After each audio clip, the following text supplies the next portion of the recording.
Sir जी अफाक का सवाल है, क्वेश्चन 9 है, मुझे समझ लग रही है इसने क्यों पूछा है। सानिया क्रिएट्स अलोंग फार डाउटफुल डेट्स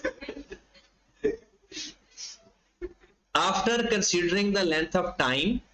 जब लेंथ ऑफ टाइम की बात हो, मतलब एज एनालिसिस की बात हो रही है back, the debt remaining outstanding she has provided the following data. कहते हैं जो 1,30,000 के आपके डेटर्स हैं ना, 30 दिन है आउटस्टैंडिंग अमाउंट चल रही है, मतलब इनको 30 दिन हो गए, लेकिन आपने अलाउंस कितना उनके ऊपर क्रिएट करना है, नील, कि ये बंदे ठीक है।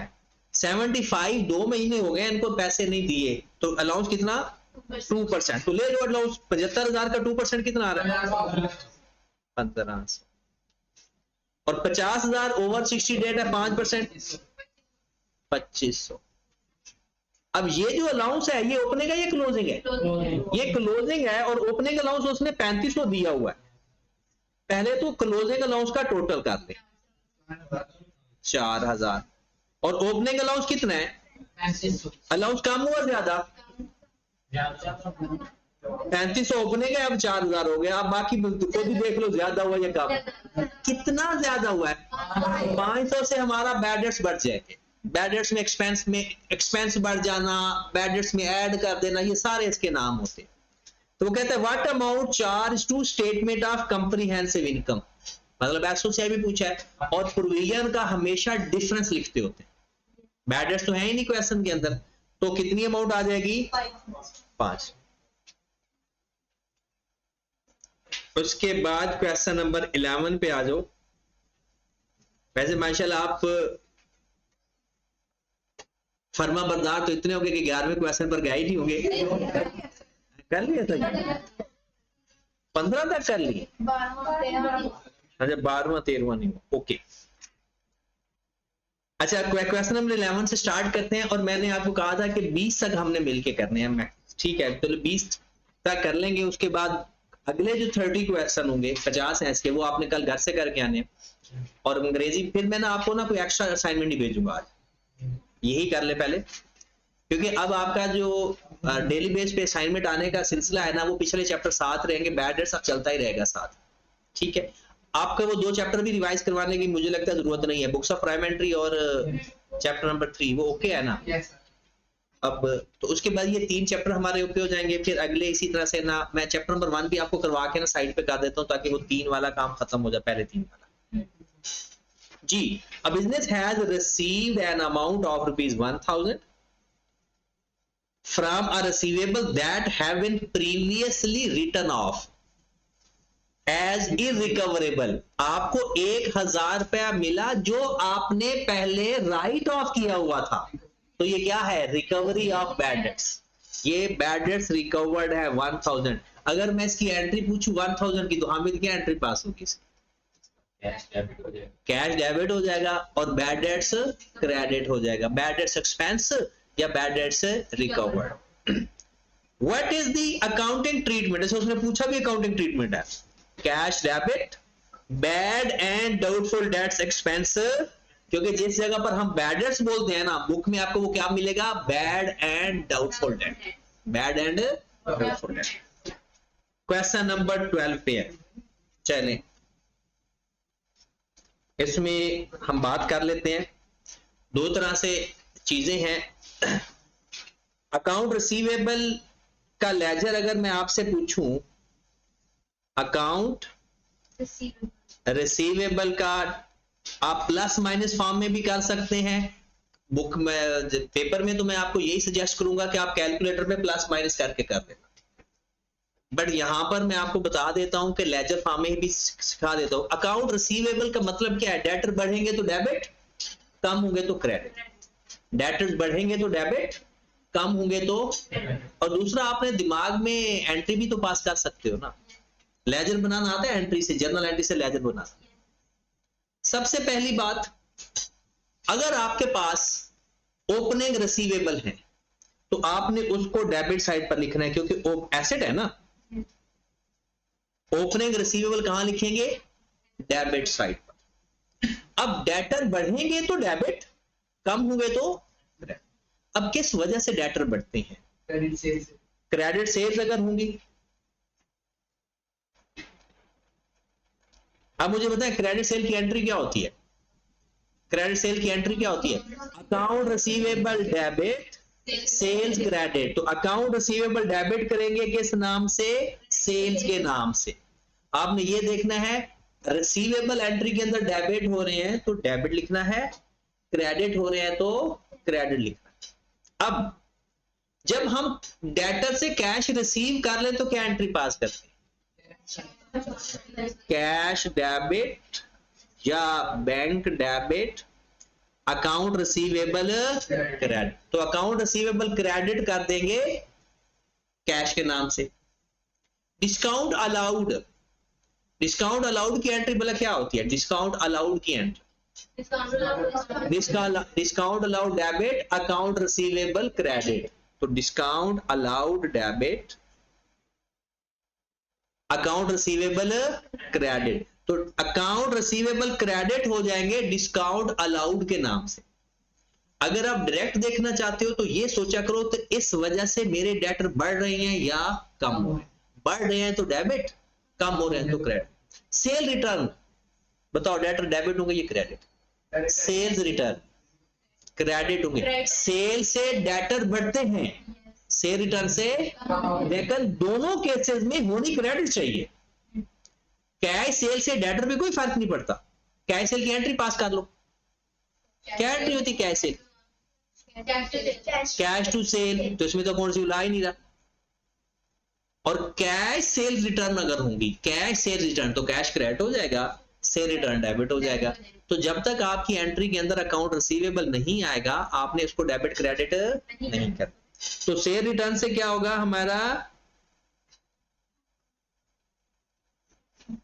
सेल रिटर्न के नाम से अकाउंट रिसीवेबल हमारा क्रेडिट हो जाएगा। बैड डेट्स की एंट्री क्या होती है जुनेद, नुमान साहब? बैड डेट्स की एंट्री क्या होती है? हाँ, ऐसे लोग होते हैं वाजिबुल कत्ल। उस्मान, एक तो एंट्री अप्रोच है, अकाउंट रिसीवेबल हम क्रेडिट कर देंगे बैड डेट्स के नाम से। दूसरा अब ये सोचे इससे डेटर कम हो रहे हैं या ज्यादा, तो बैड डेट से हमारे डेटर कम होते हैं। तो अकाउंट बैड डेट्स के नाम से Abdullah allowance for bad debt से मेरे डेटर कम होते हैं या ज्यादा होते हैं? जी, डेटर पे कोई फर्क नहीं पड़ता। भला क्यों? इंक्रीज इन अलाउंस की एंट्री क्या होती है? इंक्रीज इन अलाउंस की, इंक्रीज की bad debts to allowance for bad debts, क्या इसके अंदर रिसीवेबल है? और डिक्रीज की allowance for bad debts to bad debts, तो उस एंट्री के अंदर अकाउंट रिसीवेबल आ ही नहीं रहा। तो अगर अकाउंट रिसीवेबल एंट्री के अंदर नहीं आएगा तो यहां पर भी इस लेजर के अंदर भी नहीं आएगा। बैड डेट्स रिकवर्ड किस साइड पर आएंगे? बैड डेट्स रिकवर्ड किस साइड पर आएंगे? अच्छा ले बारी बारी पूछते, फसी से नहीं पूछते, फरदीन से पूछते। क्रेडिट साइड पर आएंगे। हामिद, क्रेडिट साइड पर आएंगे। रीबा, क्रेडिट साइड पर। बैड डेट्स रिकवर्ड इसमें आएंगे ही नहीं। एंट्री क्या है बैड डेट्स रिकवर्ड की? हाँ, bad debts recovered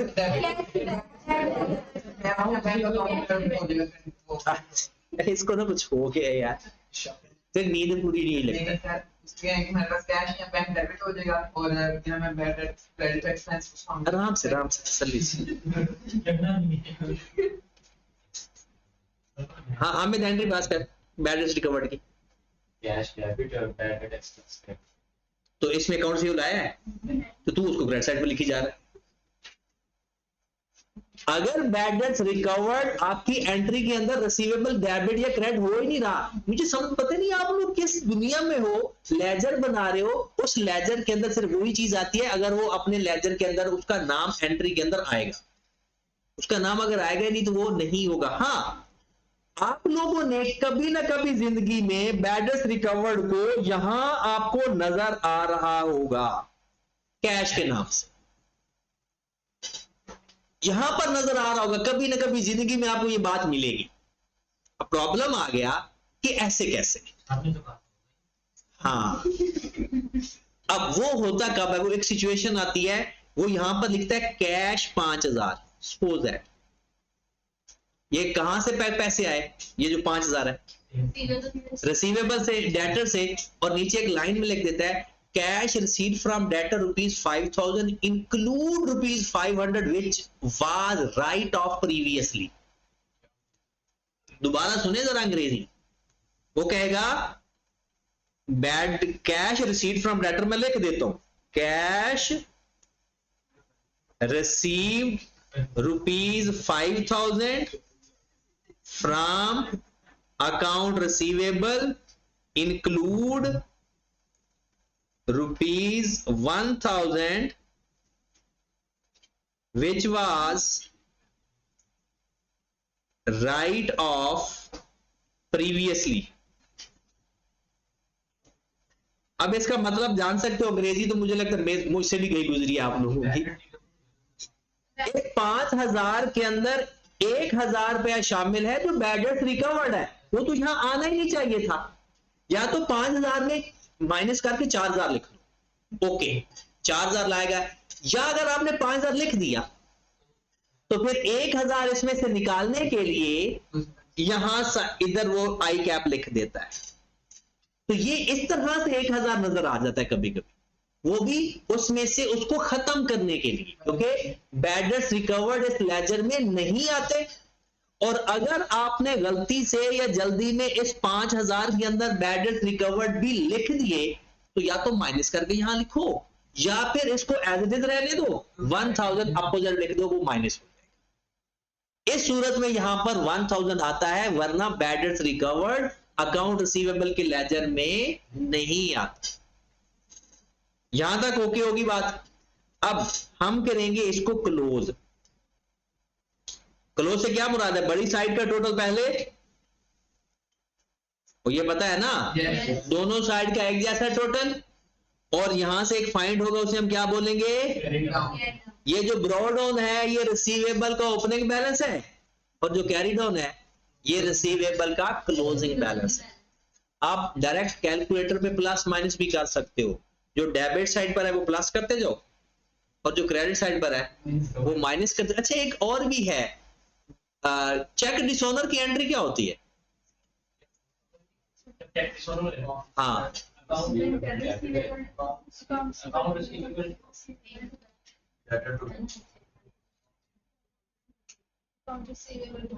account receivable to bank, account receivable to, तो वो भी यहां पर आएगा, क्योंकि अकाउंट रिसीवेबल डेबिट हो रहा है, बैंक क्रेडिट हो रहा है, तो किस नाम से आ जाएगा, बैंक के नाम से अकाउंट रिसीवेबल डेबिट हो जाएगा। क्योंकि जब उससे हमने चेक लिया था तो रिसीवेबल क्रेडिट किया था, और वो चेक डिसऑनर हो गया तो वापस डेबिट का। अब अगर ब्रॉड ऑन का अलाउंस लोगे तो अलाउंस का ओपनिंग बैलेंस आएगा, और अगर कैरी डाउन का अलाउंस लोगे तो उसका क्लोजिंग बैलेंस आएगा।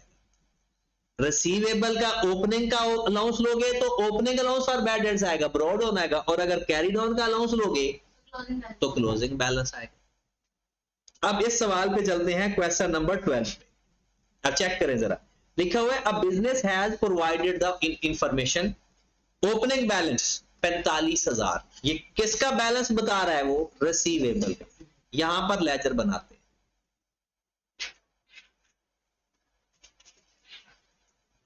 ओपनिंग बैलेंस को ब्रॉड ऑन बोलते होते हैं। कितना है ब्रॉड ऑन जी, 45,000। क्रेडिट सेल्स बताओ रिसीवेबल में आएंगी या नहीं? क्रेडिट सेल्स की एंट्री क्या होती है, अकाउंट रिसीवेबल डेबिट, सेल तो डेबिट कर दो सेल के नाम से। बताओ कैश सेल की एंट्री क्या होती है, कैश टू सेल। क्या इस लेजर में आएगा? नहीं आएगा, छोड़ दो। कभी कभी वो टोटल सेल देकर कहते हैं उसके अंदर कैश सेल भी है, तो निकाल देंगे कैश सेल्स। अगर वो टोटल सेल देकर और आपको उसमें अंदर ये भी कह दे कि इसके अंदर इतनी कैश सेल्स भी हैं, तो कैश सेल्स वहां से माइनस कर। आगे देखते हैं, cash receipt from customer, entry बताएं। Cash receipt from customer, cash debit, account receivable, इसका मतलब है कैश के नाम से कितना 35। बैड डेट्स रिटर्न ऑफ आएंगे इधर। बैड डेट्स की एंट्री क्या होती है, bad dates debit, account receivable, तो बैड डेट्स के नाम से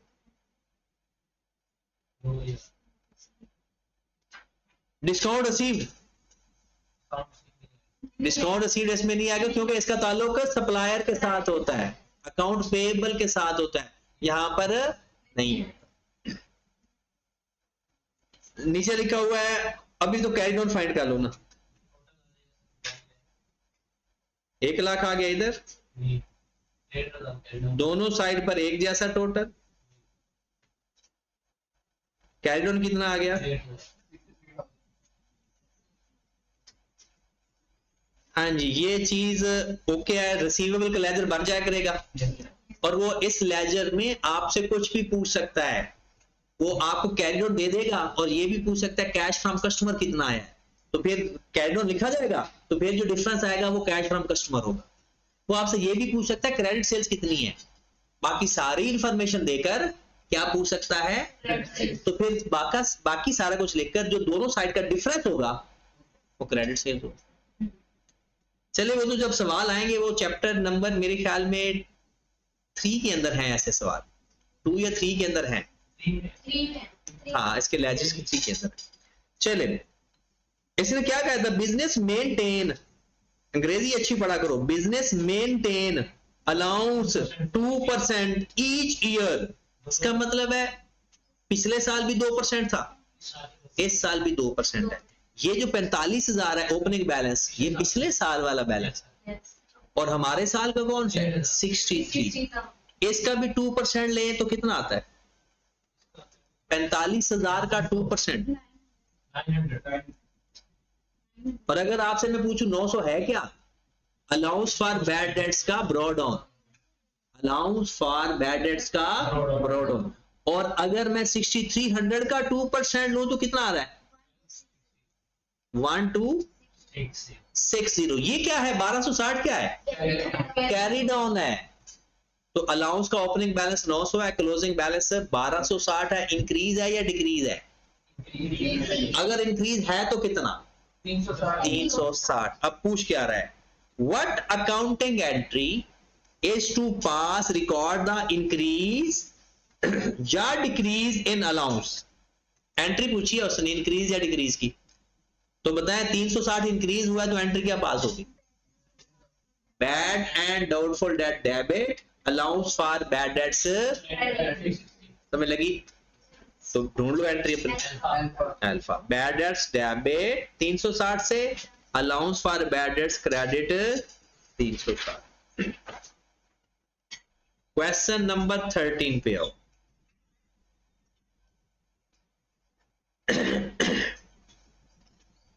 एट द ईयर एंड, ये देखा करो year and, the receivable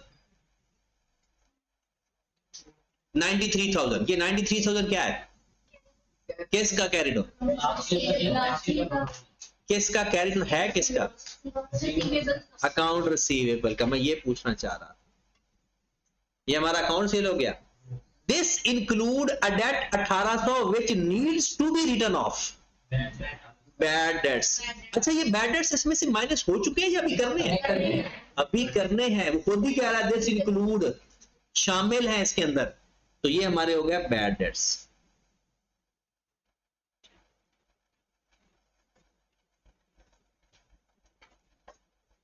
the business maintain allowance for doubtful debts 5%, कहता उसने 5%, at this year allowance has increased by 20% as compared to the last year, कहते पिछले साल जितना भी हमने अलाउंस लिया है ना, इस साल 20% ज्यादा आया, This year allowance increased by 20% of as compared to the last year. चलो ये कहानी अभी बाद में देखते हैं.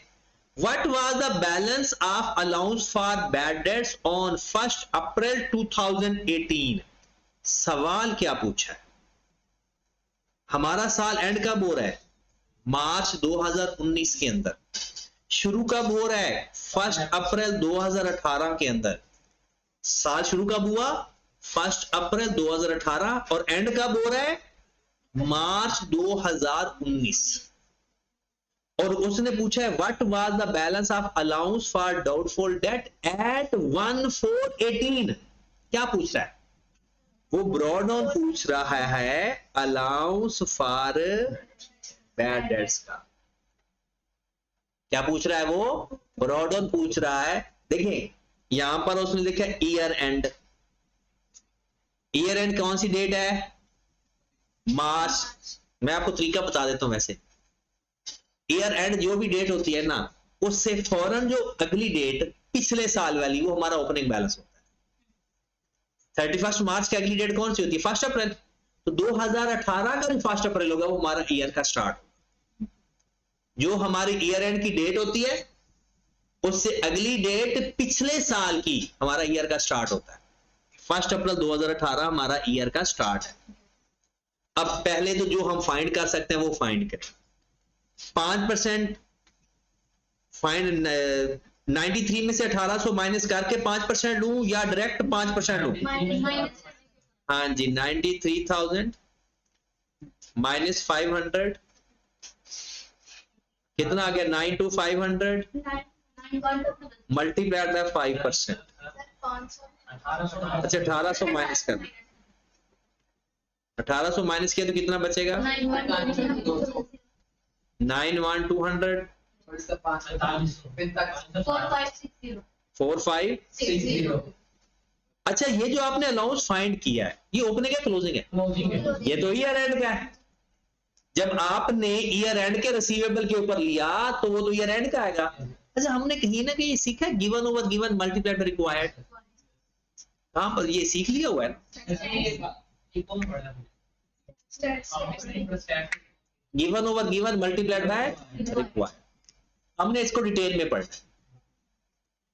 अब आप जरा ये गौर से देखिए. वो कहता है this year allowance has increase by 20%.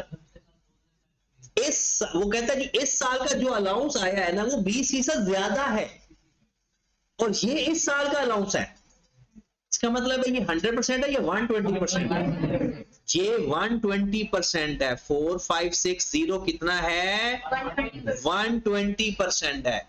और हमें चाहिए पिछले साल का. तो पिछले साल कितना होगा? 100%.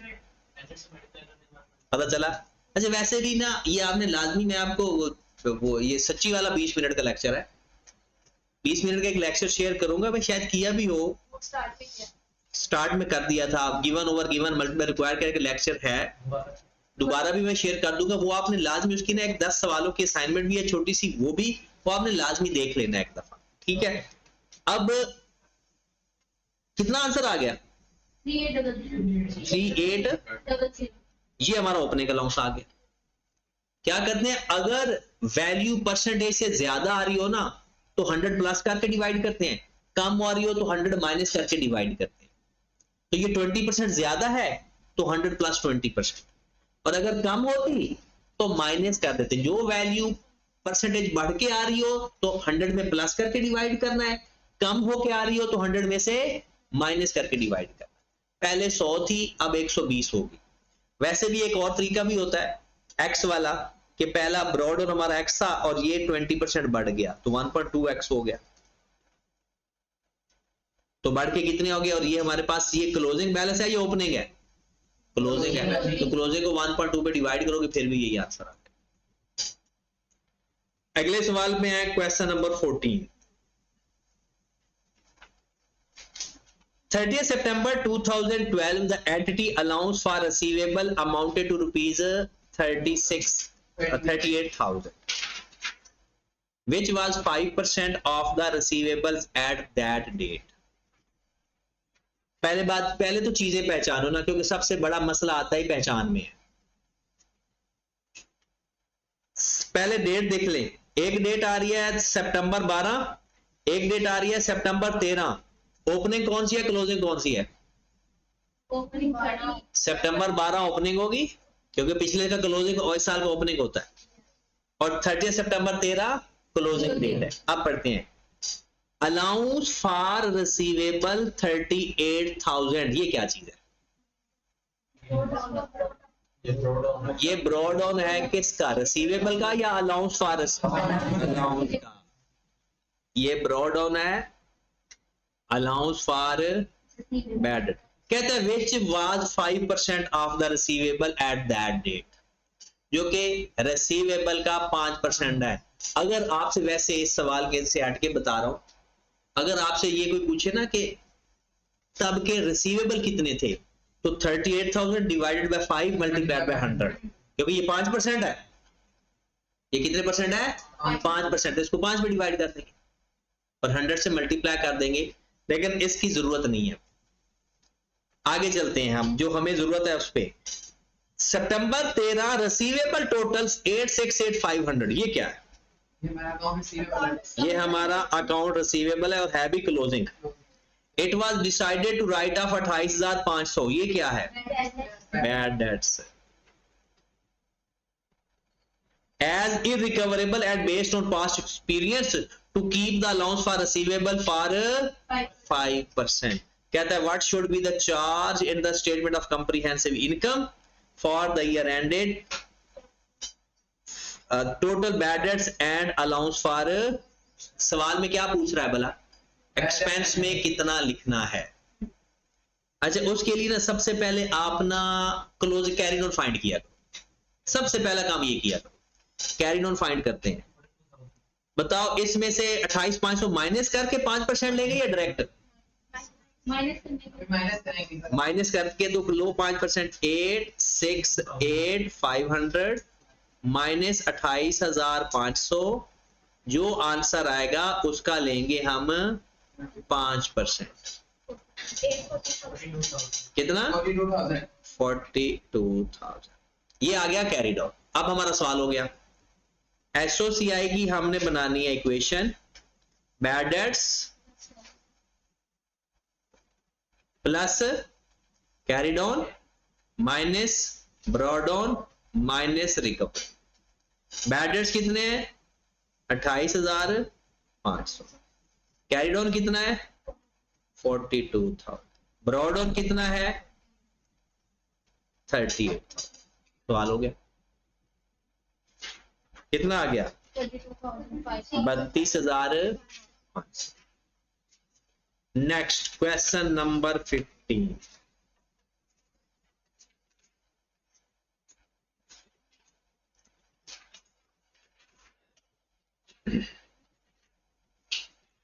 अच्छा, ये चीज वैसे मैं आपको बता देता हूं कि अगर जब वो कहे ना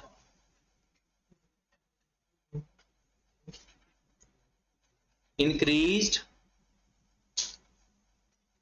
बाय 20%, इसका मतलब हम वो वैल्यू को क्या समझेंगे? 120। अगर वो कहे ना डिक्रीज्ड बाय 20%, कोई वैल्यू 20% कम हो रही है, तो वो कितनी वैल्यू होगी? और जिसमें हमने डिवाइड करना है, मैं वो वैल्यू बता रहा हूं। तभी वो कहेगा इंक्रीज्ड बाय 1/3। इसको क्या करोगे? इंक्रीज्ड बाय 1/3 जब ऐसा कह दे तो 1 + 1/3 पे डिवाइड करना। 1 + 1/3, ये आपने किया था 100 + 20। जब 1/3 बढ़ाए, 2/3 बढ़ाए, 1/3 इंक्रीज करे, तो 1 के साथ लेकर चलते हैं। 1 + 1/3 इंक्रीज करे तो प्लस, डिक्रीज करे तो माइनस। चले आगे जरा इंपॉर्टेंट अब सवाल है, इसमें तो ये चीज नहीं है शायद। Allowance for receivable in the account 2011। पहले मैं आपको डेट निशानदाही करवा लूं, ये क्या है 2011 और ये क्या है 2000। ओपनिंग क्लोजिंग पता चल गया? वो कहता है the allowance for receivable in the accounts December 2011 was 9000। ये 9000 क्या है? ब्रॉड डाउन है। किसका ब्रॉड डाउन है? Allowance for. तो लिख देता हूं ऊपर ही अलाउंस फॉर बैड डेट्स का brought. During the year December 2012 bad debts 5000 were written off. ये क्या है? बैड डेट्स हैं। ये क्या है? बैड डेट्स हैं। अच्छा एक ट्रिक बताने लगा हूं।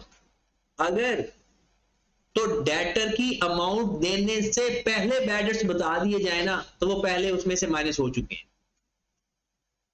अगर बैड डेट्स डेटर की अमाउंट बताने से पहले ही बता दिए जाएं तो इसका मतलब है वो बैड डेट्स राइट ऑफ। अब ये क्या लिखो वैसे भी वो कहते हैं bad debts of ₹5000 were return. आगे चलते हैं। The receivable balance of December 2012 was 1,20,000। अब रिसीवेबल 1,20,000 है, इसमें से 5,000 माइनस हुए and based on past experience एंटी विशेस टू 5%। अब मुझे बताओ मैं 5,000 माइनस करके 5% लूं या 1,20,000 के ऊपर डायरेक्ट ले लूं? अब 1,20,000 रुपए के ऊपर डायरेक्ट 5% ले लगाया जाएगा। ये एक ट्रिक है कि अगर रिसीवेबल से पहले बैड डेट्स बताए हो, वैसे तो अंग्रेजी में भी क्लियर हो रहा है कि राइट ऑफ हो चुके हैं वो, और अगर बाद में बताया हो ना तो फिर अभी माइनस करने होते। उसके बाद है what is the total charge of the statement of comprehensive income. अब पहले कंपनी कैरिड ऑन फाइंड करते हैं। 1,20,000 का 5% लेते हैं। लेकिन इस इक्वेशन पे कोई फर्क नहीं पड़ना। बैड डेट्स ये चाहे वो माइनस हुए हो ना हुए हो, यहां पर बैड डेट्स लाजमी लिखने हैं। Plus carried on minus brought down minus recovery. तो बैड डेट्स कितने हैं? 5,000। कैरिड ऑन हमने कितना फाइंड किया? 6,000 माइनस 9,000। तो कितना आ गया आंसर? पॉजिटिव आ गया तो एक्सपेंस होता है, नेगेटिव आ गया तो इनकम। फिर एक सवाल वैसा आ गया अच्छे वाला। Question number 16। Hamza has following information available for the year ended दिसंबर 2017। क्या था? Opening balance for allowance for doubtful date. ये क्या है? ये 5,000 क्या है भला? ब्रॉड डाउन है। किसका? डेटर का या अलाउंस का? ये ब्रॉड डाउन हो गया हमारा अलाउंस फॉर। आपने ना देखिए आई कैप ने आपको ना डिफरेंट तरीकों से सवाल देने की कोशिश करनी है। आप अपने उसको अपने कॉन्सेप्ट में कन्वर्ट करके हल कर दें। Bad debts written off during the year, bad debts आ गए। Bad debts recovered 1,500, closing receivable 90,000। तो पहले तो मुझे ये बताएं कि ये इस 3,000 इसमें से माइनस हो चुका है या अभी करना है। और ये माइनस करने का मतलब सिर्फ ये है जब हमने वो परसेंटेज नहीं लेनी होती पूर्वी है तो उसके लिए। नेक्स्ट क्लोजिंग बैलेंस 5% है। What is the net charge in the statement of comprehensive. तो उससे के लिए हम पहले कैरी ऑन फाइंड करेंगे। 90,000 का 5% 45। अब इक्वेशन लिखे जान छुड़ा। इक्वेशन क्या है भला? एसओसी आएगी bad debts plus carried on minus brought on minus bad debts कितने हैं प्लस कैरिड ऑन कितना है 4500 minus brought on 5000 minus recovery 1500। Positive negative तो 1000 हमारा answer. Question number 17।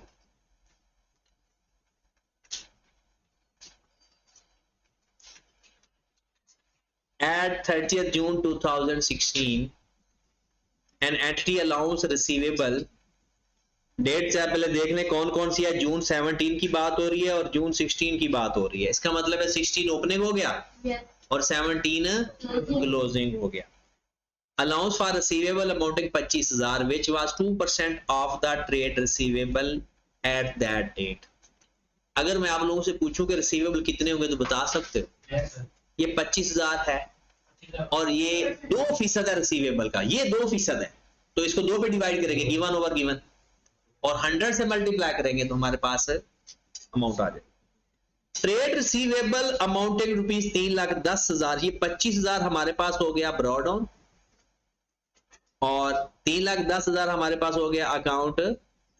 It was decided to written off 30,000 as bad debts as irrecoverable and keep the allowance at 2% trade receivable. Financial position में कितनी amount जाएगी? अब financial position में क्या equation क्या है भला? Account receivable minus bad dates,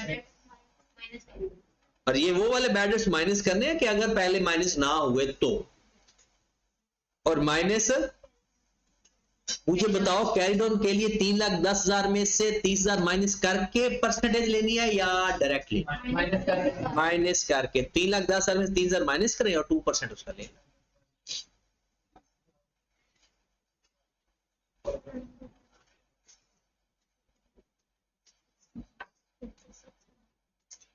$5,600. 5,000 carry down भी आ गया हमारे पास। अब सवाल में क्या, अकाउंट सेल कितने हैं? 3,10,000 माइनस 30,000 और माइनस 5,600।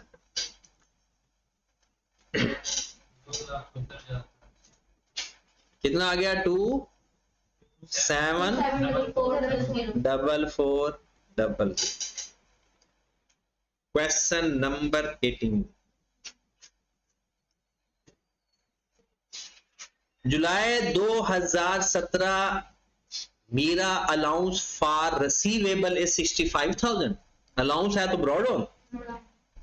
ट्रेड रिसीवेबल है 650,000। It was decided to written off 95,000 of these debts and adjust the allowance for receivable to 75,000। ये क्या चीज है 75,000? ये कैरी डाउन है अलाउंस फॉर बैड डेट्स। उसने कहा है ना adjust the allowance for receivable to 65,000 पहले था और अब कितना कर दो 75,000 और 95,000 क्या गिवन है बैड डेट्स। सवाल हो गया at what receivable is financial position equation लिखेंगे। कैरी डाउन भी गिवन है, बैड डेट्स भी गिवन है, सब कुछ गिवन है, इक्वेशन लिखेंगे हो जाएगा। चलें जी, ये बस मैं तो कहता हूं इतने ही खत्म। ये आपने अब ये पूरा चैप्टर हमारा कंप्लीट है। इसकी कंप्रीहेंसिव एग्जांपल अभी आप ना करें, मैं उसमें से एमसीक्यूज बनाकर आपको दूंगा और थ्योरी के 4 पेजेस आपने ओके करने हैं। 4 बनते हैं ना टोटल, 5 बनते हैं। हाँ 4 बनते हैं, 4 पेजेस वो आपको अच्छी तरह आने चाहिए। तो कल के लिए मैं आपको कोई असाइनमेंट नहीं भेजूंगा, आप ये क्वेश्चन बैंक ओके करें अपना, उसमें जो सवाल नहीं होंगे कल फर्स्ट क्लास में करेंगे और पॉसिबल है कि कल सेकंड क्लास में हम नया चैप्टर स्टार्ट करते हैं। सारे मैसेज के टाइप दे